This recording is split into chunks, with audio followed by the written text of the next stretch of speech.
انهزم نادي الرجاء الرياضي أمام مضيفه نادي المغرب التطواني لحساب الجولة الثامنة عشر من البطولة الوطنية لكرة القدم بنتيجة هدف دون رد.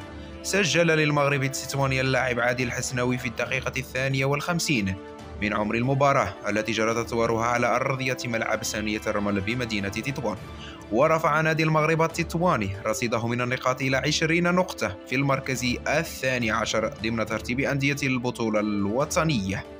وكان نادي المغرب التطواني قد انفصل الأسبوع الماضي عن مدربه رضا حكم بعد الهزيمة أمام اتحاد طنجة في الجولة 17 من البطولة الوطنية لكرة القدم.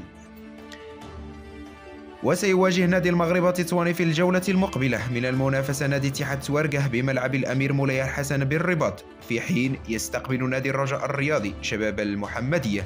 يشار إلى أن نادي الجيش الملكي يتصدر ترتيب الأندية برصيد 37 نقطة، فيما يتذيل ترتيب نادي اتحاد طنجة برصيد 5 نقاط.